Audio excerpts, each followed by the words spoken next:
All right, let's go. Number 10. Project Pigeon. In the autumn of 1943, a behavioral psychologist named B.F. Skinner was working in a converted laboratory space in Minneapolis, doing what he had done every day for the past 18 months. He was feeding pigeons. He fed them grain in precise quantities at precise intervals while they stood in front of small screens. The screens showed images. The pigeons pecked at the images. When the pigeon's beak touched the center of the image, the grain arrived. When it touched the edge, no grain. The pigeons learned. They learned with a reliability that Skinner found, in a clinical way, beautiful. The routine was not glamorous. The laboratory smelled of birds and grain, and the particular warm ammonia of an enclosed avian environment. The work was repetitive, and the funding came from the Office of Scientific Research and Development, which was the wartime body that decided which scientific projects deserved to be secret. Skinner's project was very secret indeed. The pigeons were being trained to guide missiles. The missiles were being designed to win the war. The pigeons were winning every test. The war did not use them. The problem Skinner was solving was real and urgent. In 1942, precision guidance for aerial weapons did not exist in any reliable form. Radio guidance was vulnerable to jamming. Gyroscopic systems drifted. Electronic sensors failed in field conditions. Skinner had spent his career studying operant conditioning, the systematic use of reward to shape behavior with a precision that no electronic system of the era could match.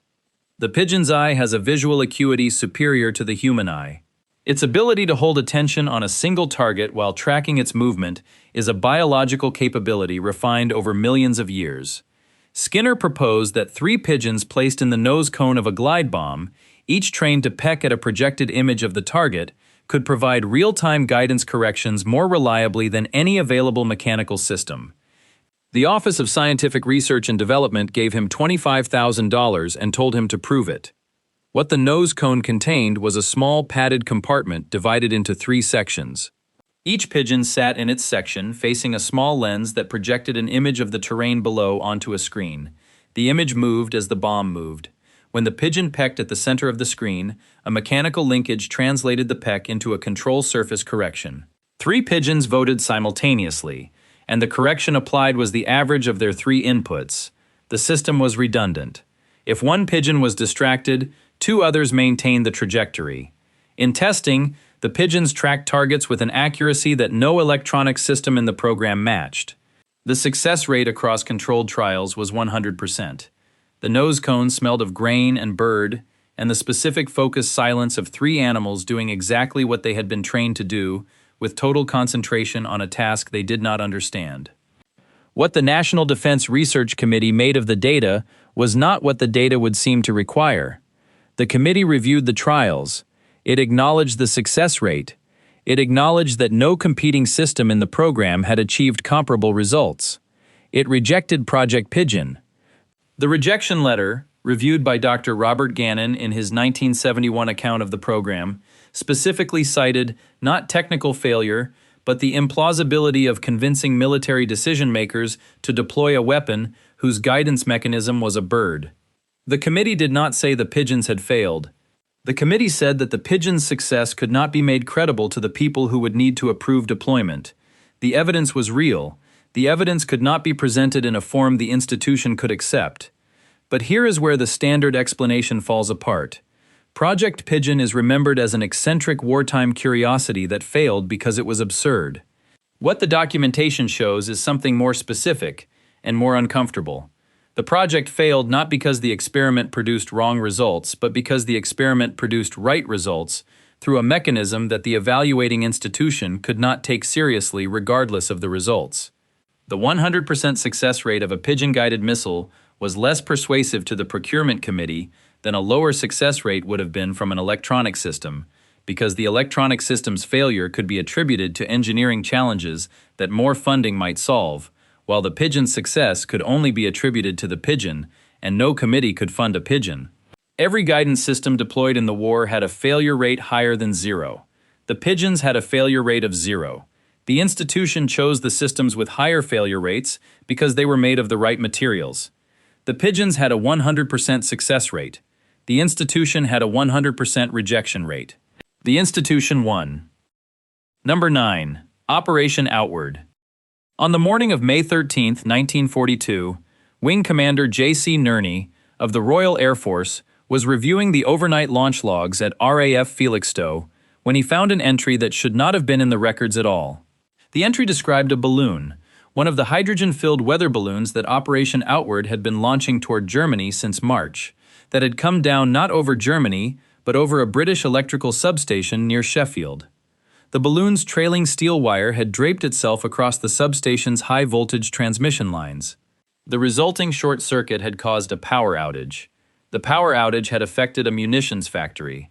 The log entry was written in the precise neutral language of RAF operational reporting, which was the language used when something had happened that no one wanted to be the first to describe with more expressive vocabulary. Nerney read the entry twice. He wrote a note in the margin. The note asked how this had been allowed to happen. The answer, which he already understood, was that it had been allowed to happen because the balloons had no guidance system and went where the wind took them, and on the night in question the wind had taken one of them to Sheffield. Operation Outward was the product of a specific strategic logic that was more reasonable than the Sheffield incident makes it appear. The calculation was simple. A hydrogen weather balloon cost less than a shilling to produce. A trailing steel wire cost almost nothing. An incendiary device attached to a fuse cost a few shillings more. If 99,000 such balloons were launched toward Germany over 2 years, some of them would drift over German territory, some of the trailing wires would contact German power lines, and some of the incendiaries would start fires in German forests and farms. The aggregate effect on German industrial output and firefighting capacity might be meaningful at a cost too low to justify the German defensive response. The logic was sound. The variable the logic could not control was the wind. What the wind did with 99,231 balloons across 2 years of launches is documented in the operational records that the British National Archives released in 1993. The records confirm that documented confirmed incidents in Germany numbered fewer than 500. They also confirm that documented incidents in non-German territory numbered over 200. The Swedish government lodged a formal diplomatic protest after one balloon reached Swedish territory and was identified as British. The protest was received. A diplomatic reply was sent that acknowledged British weather balloon research without confirming or denying the operational program. The Swedes were neutral. Their neutrality was considered more important than a full accounting of where the balloons went. The Sheffield substation was repaired. The munitions factory resumed production. The log entry remained in the file. What German authorities told the German public about the mysterious fires and power outages that outward balloons occasionally caused was a sequence of official explanations that shifted as the incidents accumulated. Sabotage, equipment failure, lightning. The German investigation into the source of the incidents identified balloon wreckage in several cases, but could not publicly establish a coherent explanation for a British campaign that Britain was not acknowledging. The classification of the outward program meant that German authorities could not be corrected even when their investigations reached incorrect conclusions. The British were content to let incorrect German explanations stand. The propaganda value of an enemy that could not explain its own infrastructure failures was considered worth more than an accurate public accounting of where the balloons had been going. But here is where the standard explanation falls apart. The official post-war assessment of Operation Outward credits it with contributing to German infrastructure disruption at minimal cost. The assessment is technically accurate and substantially misleading. The fewer than 500 documented German incidents represent the confirmed fraction of 99,000 launches. The over 200 non-German incidents represent only the incidents that were documented. What the undocumented majority of 99,000 balloons produced is not in any record because the balloons had no tracking mechanism and went where the wind took them, and the wind did not file reports. The experiment launched 99,000 projectiles at a country with no way of knowing where they would land. The projectiles that hit the target were classified as operational successes. The projectiles that hit Britain, Sweden, and France were classified as information not to be made public. The definition of success the program used was not hitting the target, it was not being caught not hitting the target. The balloons went where the wind took them. The classification went where the government needed it. Neither one was aimed. Number 8. Operation Pluto. 3 days. That is how long the fuel in General George Patton's Third Army lasted after the breakout from Normandy in August of 1944, before the fastest armored advance in the history of the Western Front stopped dead.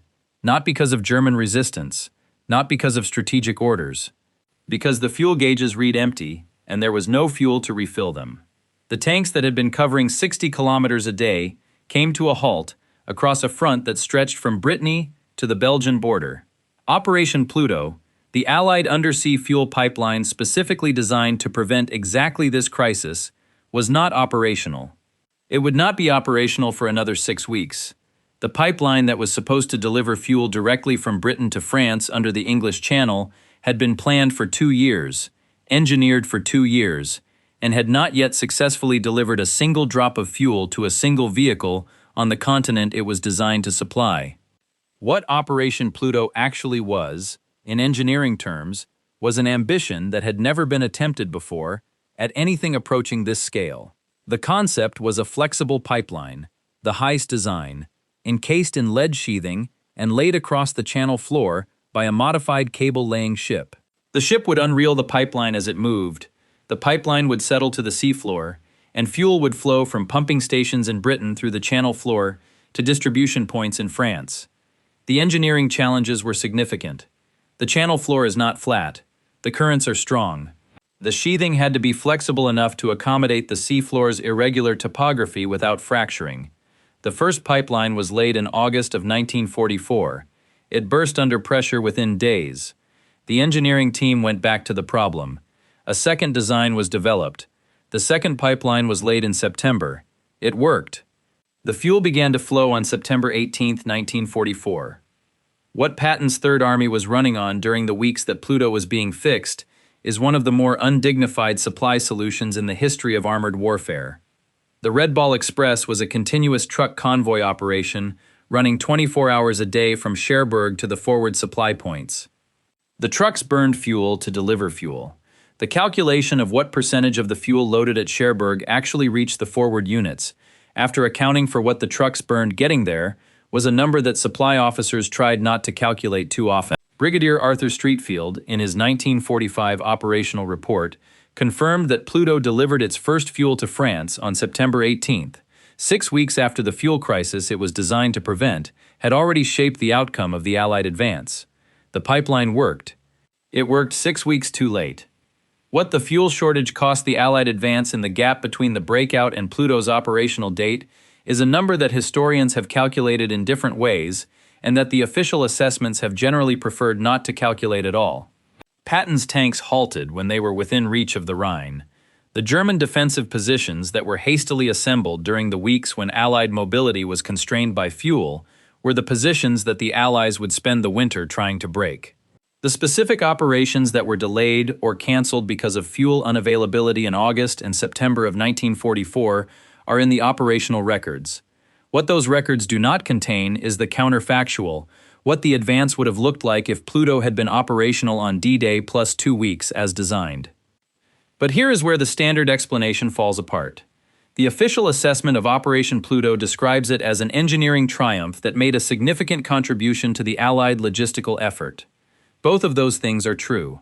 What the assessment does not contain is the gap between what Pluto was designed to do and when it was designed to do it.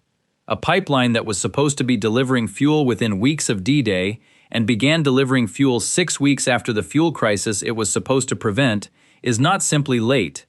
It is a solution that arrived into a situation its designers had not planned for, because the situation its designers had planned for had already passed. Pluto delivered fuel. It delivered it into a logistical environment that had been partially reorganized around its absence. The engineering triumph was real. The timing was not. Pluto delivered fuel. It delivered it into a situation its designers had not planned for, because the situation its designers had planned for had already passed. The pipeline was a triumph. The timing was not. Number 7. Operation Sea Lion. On a summer morning in 1940, a group of German naval engineers and Wehrmacht observers stood on a dock at a Baltic testing facility watching river barges loaded with simulated military equipment being towed into moderate sea conditions.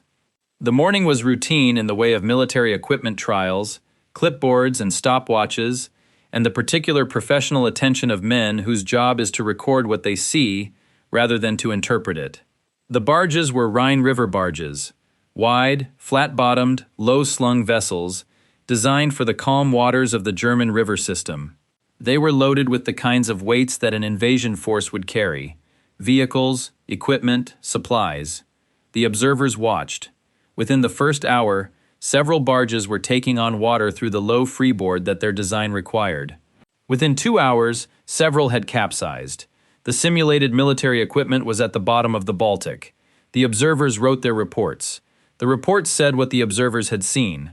What the observers had seen was not what the Wehrmacht had been told would be possible. The river barge problem began in the Wehrmacht's operational planning before any test was conducted. Germany in the summer of 1940 did not have a fleet of purpose-built landing craft. The Kriegsmarine had never been designed or funded for amphibious operations. When the Wehrmacht's army staff drew up the operational requirements for Operation Sea Lion, the invasion of Britain, they specified the troop numbers, the equipment loads, and the timetable. They specified where the forces would land and what they would do when they got there. They did not specify how they would get across 21 miles of the English Channel, because that was the Kriegsmarine's problem. The Kriegsmarine looked at its available vessels and told the army that the only things available in sufficient numbers were Rhine and Elbe river barges. Admiral Erich Raeder documented in his internal memorandum of July 21, 1940, that the available river barges could not safely cross the English Channel in sea states above Force 3, and that the English Channel experiences Force 3 or above conditions on approximately 240 days per year. The memorandum was written before the Battle of Britain began. What happened between Raeder's internal assessment and the public German confidence about Operation Sea Lion's feasibility is the distance between what institutions know and what they say. The Wehrmacht wanted to invade Britain. Hitler wanted to invade Britain. The diplomatic and propaganda value of an imminent invasion of Britain was enormous. The engineering reality of crossing 21 miles of open water in river barges in the English Channel autumn sea state was considerably less encouraging. The internal German military debate about Sea Lion's feasibility produced documents that remained classified for decades. What those documents show is that the Kriegsmarine's private assessment of the invasion's feasibility diverged significantly from the public confidence being projected. The barges would have swamped. The troops would not have reached the beach in anything approaching fighting condition. The artillery and armor that would have needed to follow would not have reached the beach at all. What Britain was doing while Germany privately concluded the invasion was logistically impossible is one of the more poignant episodes of the summer of 1940. The Home Guard was training. Coastal artillery was being positioned. Anti-invasion preparations were being made with the serious attention of a country that believed it was about to be invaded. Churchill was making speeches of magnificent resolve. The country was mobilizing against a threat that was real in every political and rhetorical sense, and impossible in every engineering sense. The barges that would have carried the invasion were capsizing in Baltic test conditions before the Battle of Britain had fired its first shot. But here is where the standard explanation falls apart. The Battle of Britain is the canonical reason Sea Lion was cancelled. The RAF's resistance, the inability of the Luftwaffe to achieve the air superiority required as a precondition for invasion. The canonical explanation is accurate as far as it goes. It does not go far enough. The Kriegsmarine's internal assessment predated the Battle of Britain by weeks. The river barge problem was identified before the first Spitfire intercepted the first Heinkel over the Channel. The engineering case against Sea Lion existed independently of the air campaign. Britain could have lost the Battle of Britain and Sea Lion would still have faced the river barge problem. The canonical explanation gives the RAF credit for stopping an invasion that the German Navy had already privately concluded its own river barges could not support. Britain prepared to resist an invasion that the German Navy already knew could not cross the Channel. The Home Guard and the barges both kept the Germans out. One of them is in the history books. The other is in the engineering reports. Number 6. The Kamikaze training failure. In the last weeks of October 1944, Vice Admiral Takejiro Onishi was sitting in his operations office at Mabalacat Air Base in the Philippines, reviewing the after-action reports from the first organized kamikaze missions. The reports were precise. The hit rates were in them. The hit rates were lower than Onishi had projected. He read through the data with the focused attention of a commander looking for an explanation that was not there. The missions had been flown by pilots with abbreviated training. The abbreviation had been a deliberate choice, calibrated to the mission profile, which required pilots skilled enough to take off, navigate to the target area, and guide the aircraft into the target, but not skilled enough for the conventional aerial combat that was not part of the mission. The pilots had done what they were trained to do. The hit rates were low because the Allied defensive fire was effective, and the pilots had not been taught to evade it, because evasion was not part of the mission. Onishi wrote a note in the margin of the report. The note proposed reducing training time further in order to produce more missions. He did not record in the note what further reducing training time would do to the already low hit rates. What the Kamikaze training reduction logic was, stated plainly, was this. Japan in the autumn of 1944 did not have enough experienced pilots to conduct conventional air operations. The experienced pilots who remained had taken years to produce and were irreplaceable on the timeline the war required. The Kamikaze program solved the pilot shortage by requiring less of each pilot, calibrating the training to the minimum skill set the mission needed rather than the full skill set conventional aviation required. A pilot with 50 hours of flight time could take off, find the target area, and attempt an attack. A pilot with 500 hours could do all of that and also evade the anti-aircraft fire that would meet him on the approach. The program chose to produce 10 pilots with 50 hours rather than one pilot with 500 hours. The arithmetic seemed favorable. The hit rate data showed what it actually produced. The U.S. Strategic Bombing Survey documented after the war that kamikaze attacks struck Allied ships in approximately 14% of sorties and sank ships in approximately 3% of sorties, and that the hit rate declined measurably across the program's operational period as training hours were reduced. What abbreviated training meant for the pilots who received it is not primarily a statistic. The pilots who flew the final missions of the Kamikaze program had less flight time than a civilian student pilot in most countries would have before a first solo. They were flying high-performance military aircraft into one of the most concentrated anti-aircraft environments in the history of naval warfare. The Allied task forces they were attacking had learned, by the final months of the war, to position combat air patrols at distances that gave them interception time, to coordinate anti-aircraft fire in layered defensive screens, and to track inbound threats with radar from distances that gave the defenders reaction time the attacking pilots did not have the training to respond to. A pilot with 50 hours of flight time meeting that defensive screen had a lower probability of penetrating it than a pilot with 500 hours. The institutional response to this lower probability was to send more pilots with 50 hours of flight time. The program consumed pilots faster as it became less effective because the response to declining effectiveness was volume rather than quality. What the Japanese military culture and public were told about kamikaze effectiveness diverged from what the program's internal after-action reports contained. The official announcements claimed ship sinkings at rates that the documented record does not support. The internal reports that remained classified during the war contained the actual figures, the hit rates that Onishi had seen in the Mabalikat operations room, declining across the program's operation as the training was reduced. The gap between the official claimed effectiveness and the documented effectiveness was maintained by the classification of the internal reports and by the impossibility of independently verifying claims about naval engagements in active combat zones. But here is where the nightmare begins. The program that the hidden modern echo element was assigned to has its echo here, in the feedback loop. The kamikaze training reduction produced a system that consumed pilots faster by optimizing for the wrong variable. More missions, lower hit rates, more missions required to achieve the same effect, more pilots consumed. Training reduced further to maintain mission volume. Hit rates lower still. The loop did not close. The program's commanders were not irrational. They were optimizing for the variable they could control, which was mission volume, rather than the variable they could not easily control in the time available, which was pilot skill. The optimization destroyed the program's effectiveness while maximizing its output. Every management system that has ever responded to declining performance by increasing the volume of the activity producing the decline has reproduced this loop exactly. The kamikaze program did not fail because of fanaticism. It failed because of a rational institutional response to the wrong metric. The wrong optimization applied with perfect consistency produced the wrong outcome with perfect efficiency. The program consumed more pilots as it became less effective. The institutional logic that produced that outcome was not irrational. It was the wrong optimization applied with perfect consistency. Number 5. Nitrogen mustard. On December 1, 1942, a terminal lymphoma patient at Yale New Haven Hospital received an intravenous injection of a compound designated HN2 in his medical chart. The chart used the military designation because the compound's chemical name was classified.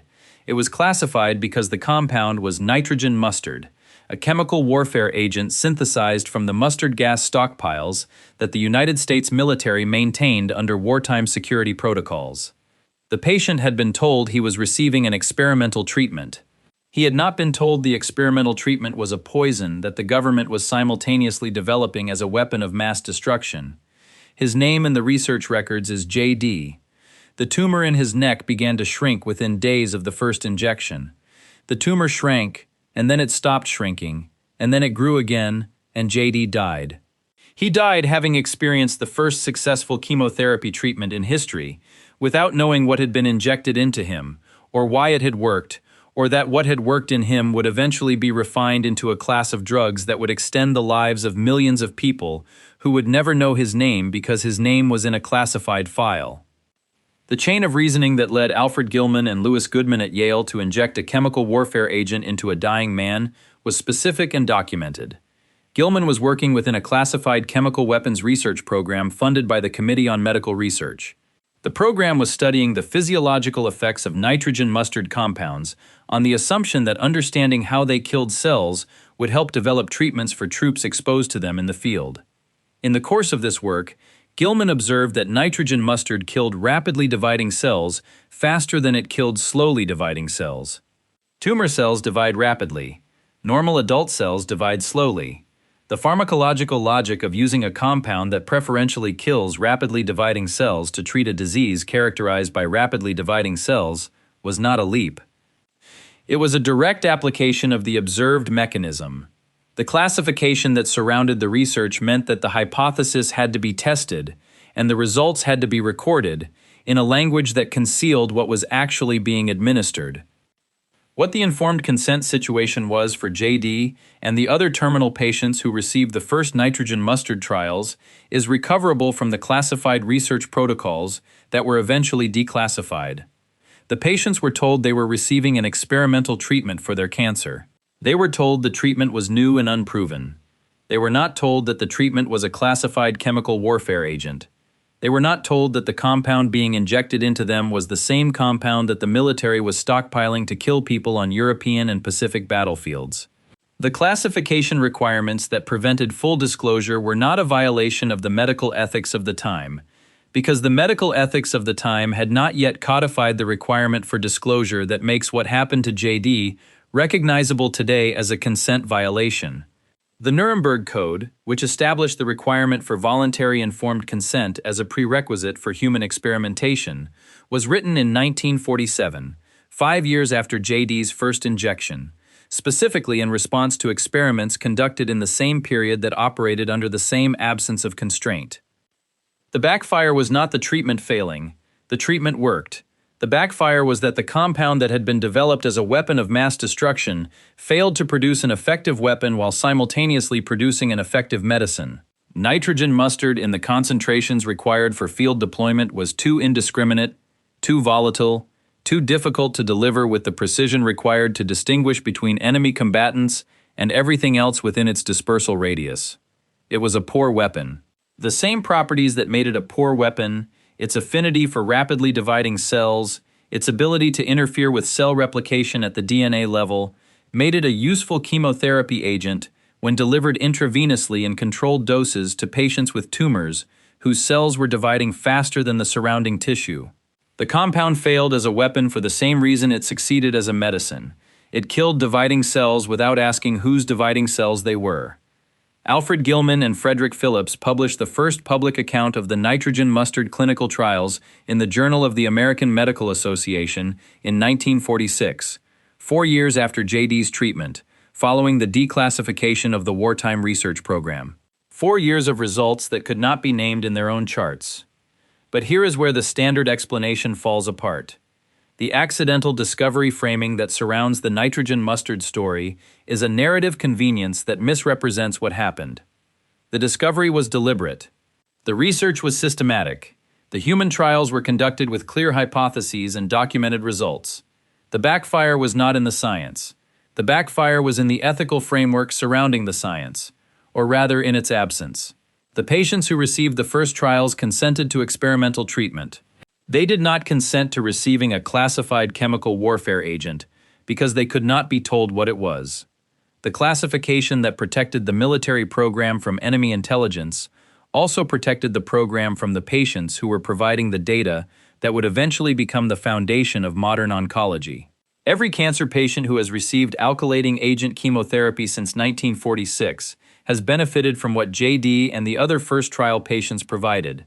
Neither the first chemotherapy patient nor his name appears in the standard account of the medicine his treatment created. The classification that prevented him from knowing what was being done to him also prevented him from being credited for what his dying contributed. The medicine came from his treatment. The secrecy came from his government. Both of those things are still true. Number 4.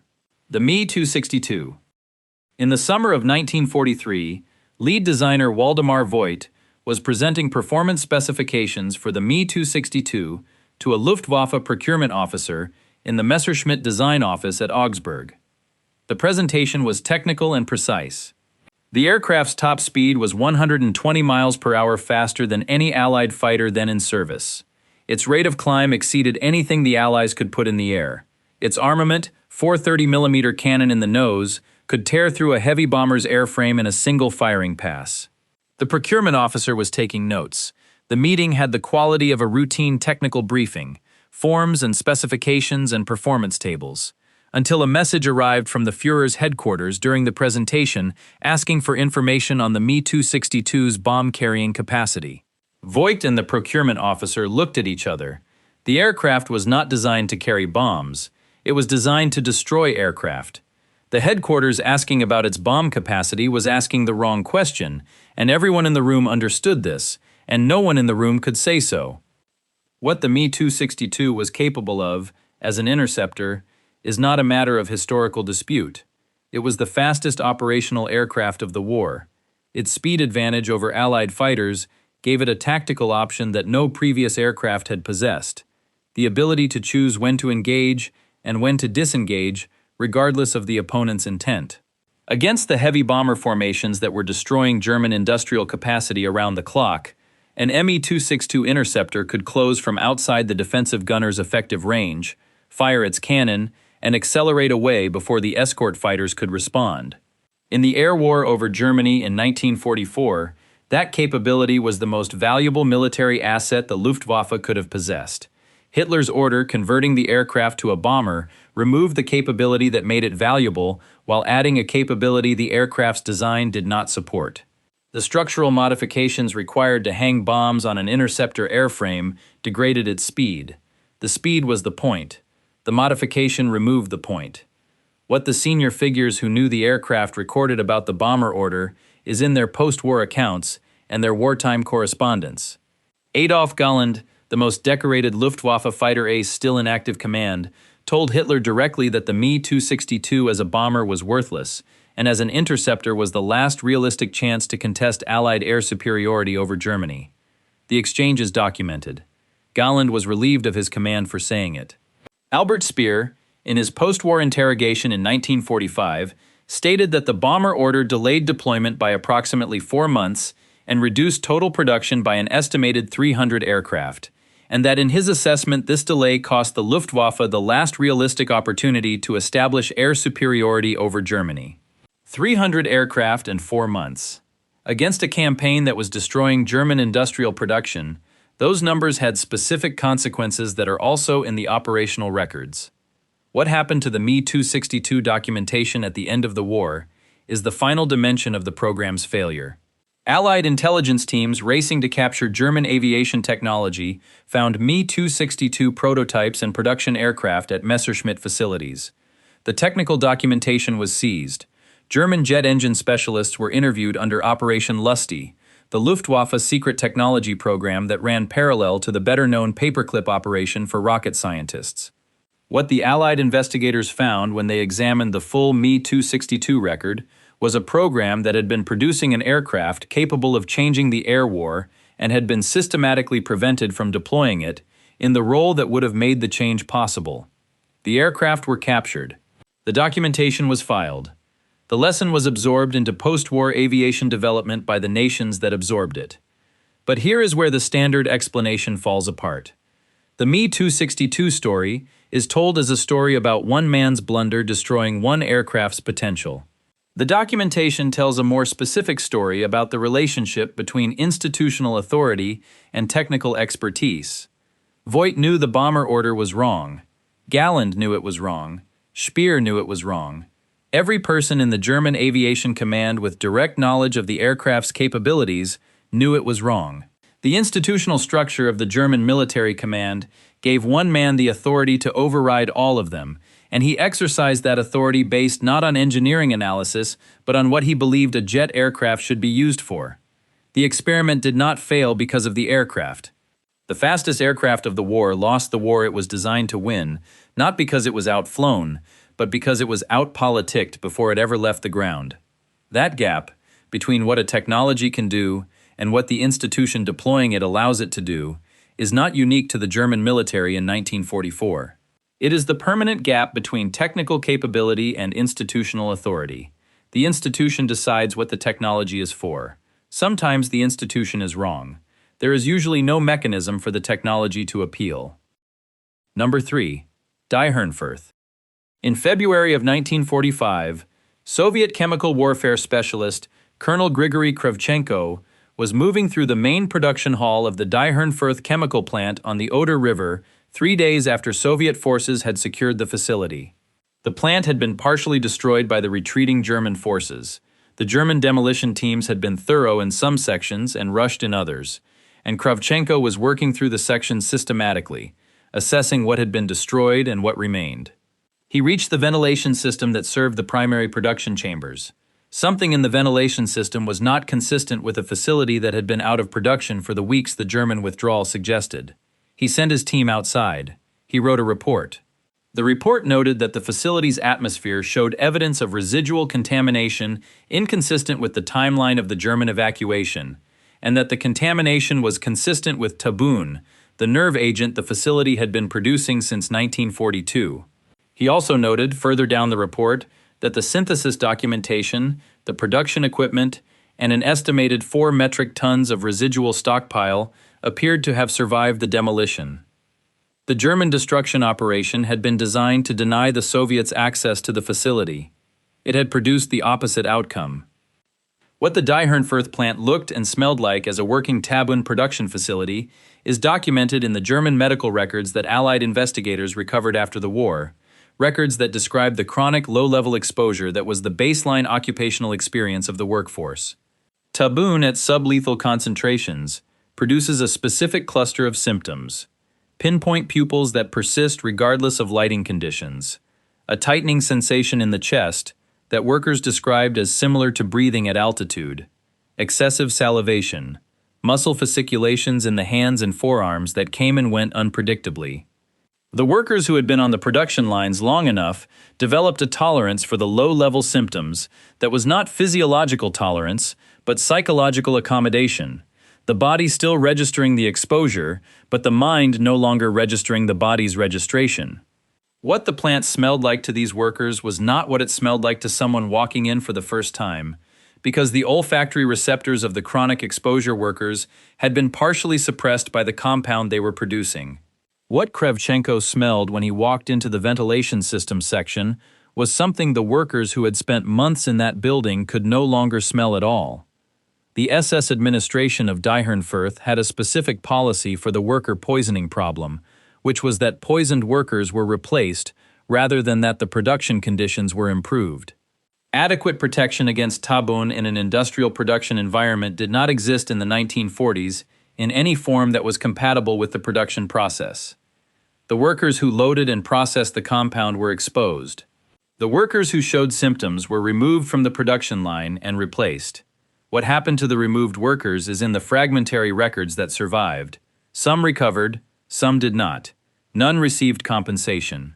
The SS did not design compensation mechanisms for the occupational consequences of producing chemical warfare agents, and the German state that might have been responsible for those consequences ceased to exist before the question of responsibility could be addressed.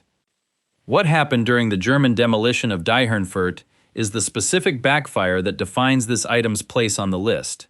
A nerve agent factory cannot be demolished the way a conventional factory can. The demolition of a building containing tabun aerosolizes the tabun.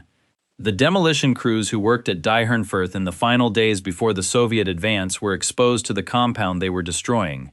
What they experienced afterward is in the fragmentary German military medical records from the final weeks of the war. Records that describe symptoms consistent with acute organophosphate poisoning in personnel assigned to the Dyhernfurth area. The demolition was designed to deny the Soviets access to the facility's production capability.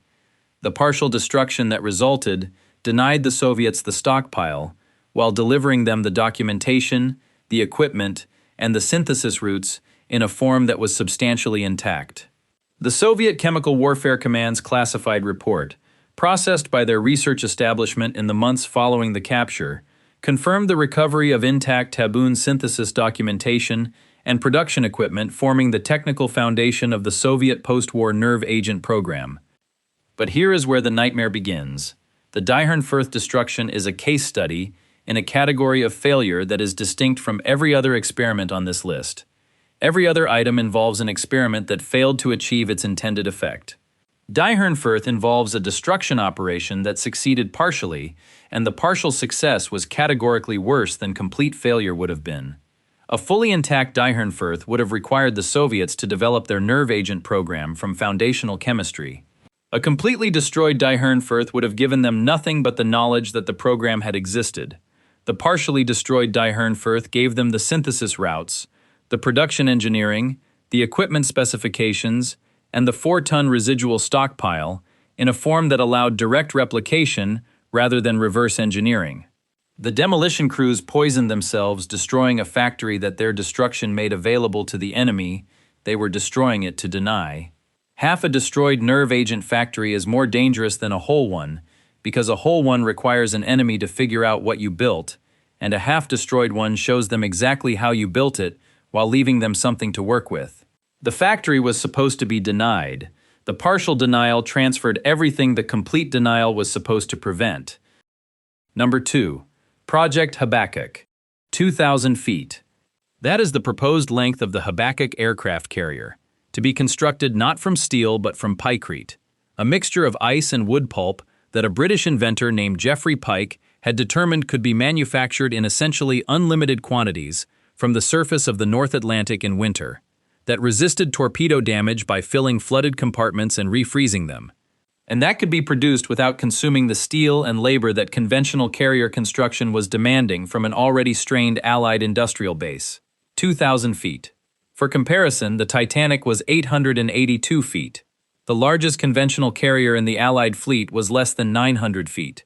The Habakkuk carrier would have been more than twice as long as anything else afloat, made of frozen wood pulp, refrigerated from within by internal cooling pipes, carrying 150 aircraft across the North Atlantic to close the mid-ocean gap where Allied convoys were being destroyed by U-boats beyond the range of land-based air cover.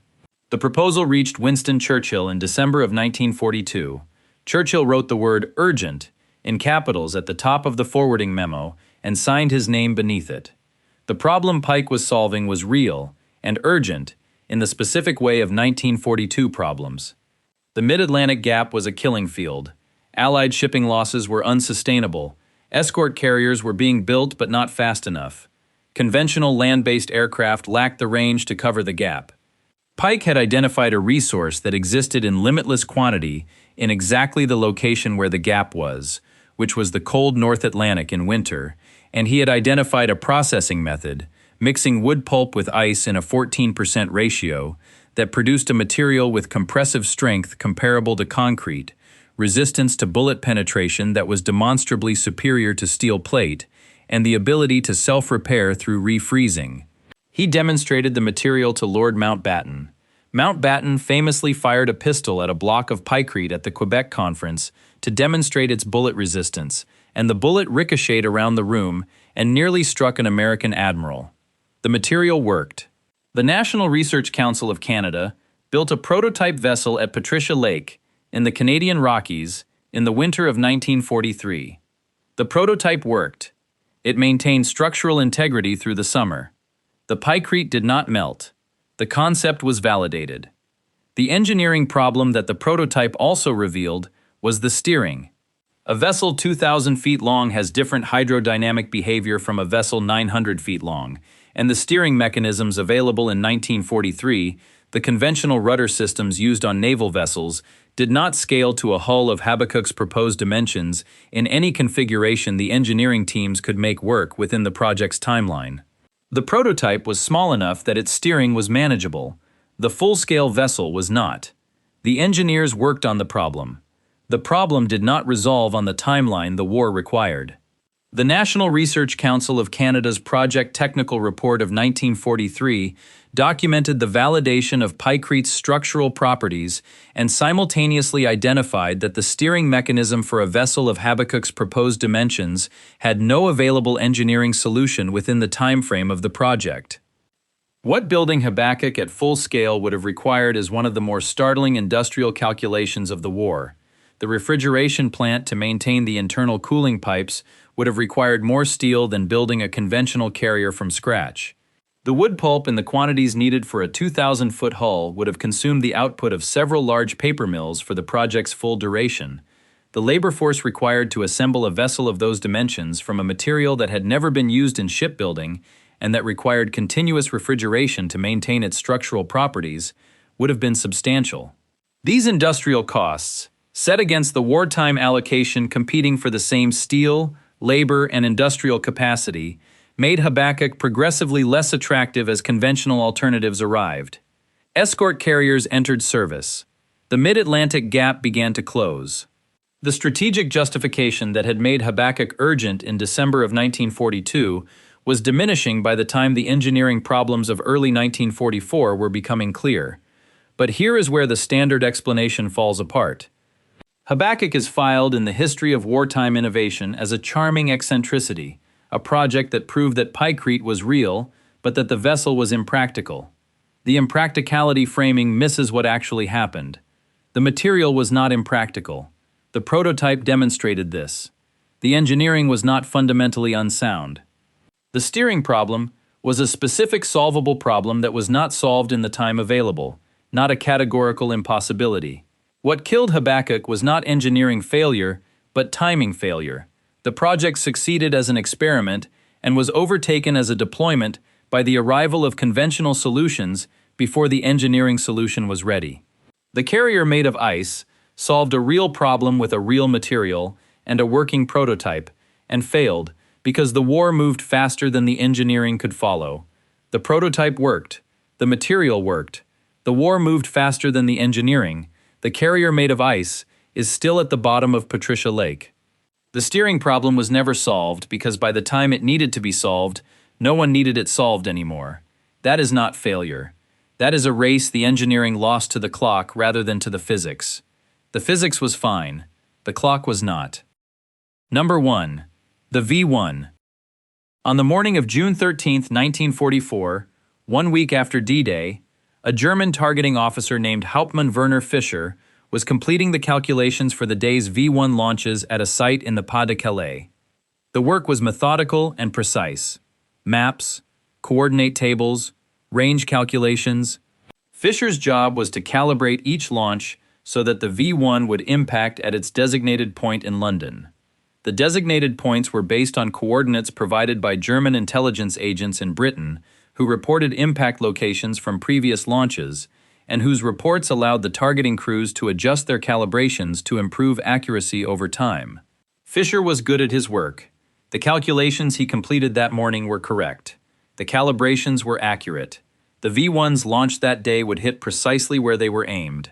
What Fischer did not know, and what would not be publicly known until the double-cross files were declassified decades later, was that every intelligence agent whose reports he was using to calibrate his calculations had been turned by British intelligence before the first V1 was ever built. The impact locations they were reporting were false. The coordinates Fisher was using were wrong. His calculations were perfect. His targets did not exist. The double-cross system was the product of a British intelligence operation that had begun before the war. By the time the V1 campaign opened in June of 1944, British intelligence controlled every German agent operating in Britain. The agents were not merely neutralized, they were operational, filing regular reports to their German handlers, providing the intelligence that the German command used to make decisions. The reports the turned agents filed about V1 impact locations consistently placed the impacts south and east of where they had actually fallen. The German targeting crews used these reports to calibrate their launches, adjusting their parameters to move subsequent impacts toward the reported centers of impact. The adjustment moved impacts further south and east. The turned agents reported this movement accurately, confirming to the German handlers that the calibration was working and that the targeting was improving. The improving calibration was moving the V1s further from central London and into the southern suburban areas of Croydon, Lewisham, and Wandsworth. Roger Hesketh, in Fortitude, declassified in 1999, documented that the double-cross system's V1 targeting manipulation redirected an estimated 40% of V1 impacts from central London to southern suburban areas, and that this redirection was maintained without public disclosure for the duration of the campaign. What the V1 guidance system was, mechanically, was a gyroscopic stabilizer, a magnetic compass, and an odometer-style counter that cut the engine at the calculated range. The system had a theoretical accuracy of approximately 1 mile in a 100-mile range under ideal conditions. 1 mile was close enough to hit central London from the Pas de Calais if the calibration was correct. The turned agents ensured the calibration was never correct. The German targeting crews, using real instruments and sound mathematics on false inputs, produced launches that were precisely aimed at coordinates that the British had constructed to be 1 to 2 miles south of where the German planners believed they were aiming. The precision of the weapon was its specific vulnerability. A less precise weapon would have distributed impacts more randomly across London and been less susceptible to targeting manipulation. The V1's accuracy, its engineers' genuine achievement, made it possible for false targeting data to redirect its impacts with a consistency that a less accurate weapon would not have permitted. The experiment in precision bombing was defeated by the precision of the deception surrounding it. What the people of Croydon and Lewisham and Wandsworth experienced during the V1 campaign is in the borough casualty records from the summer and autumn of 1944. They experienced a bombing campaign at significantly higher intensity than the central London boroughs that were the campaign's intended target. They experienced this without knowing that the distribution of impacts had been shaped by a targeting manipulation they were not told about and could not have influenced. The classification of the double-cross system meant that the information that would have allowed the people of South London to assess their risk, to decide whether to evacuate, to make any informed decision about their own safety, was withheld from them for the duration of the campaign and for decades afterward. The manipulation saved central London at a cost that was paid by the southern suburbs. The southern suburbs did not know they were paying it. But here is where the conventional reading collapses into something stranger. The V1 campaign is studied as a case of German engineering combined with Allied defensive ingenuity. The guidance was crude. The targeting was poor. British air defenses and barrage balloons and anti-aircraft guns reduced the impact rate over the city. All of that is in the standard account. What the standard account has absorbed less fully is the specific moral situation the double-cross manipulation produced. The British government knew where the V1s were landing. It knew where they were being aimed. It knew that the turned agents were redirecting the impacts toward the southern suburbs. It did not disclose this to the people who lived in those suburbs. It made a calculation that the strategic value of maintaining the deception, keeping the Germans believing their calibration was accurate, and continuing to fire at the wrong target, outweighed the obligation to tell the population of South London that they were serving as a buffer for the population of Westminster. The calculation may have been correct in strategic terms. The people of Croydon were not asked. The V1s hit exactly where they were aimed. The people who told them where to aim were working for the other side. The precision of the weapon was its fatal vulnerability. It hit the target it was given with perfect accuracy. The target was wrong, and the people who lived where the target was placed were not told this until the files were opened long after the war had ended and the decision that put them there was safely in the past. If you want to see more videos like this, click the video on screen now and make sure to subscribe.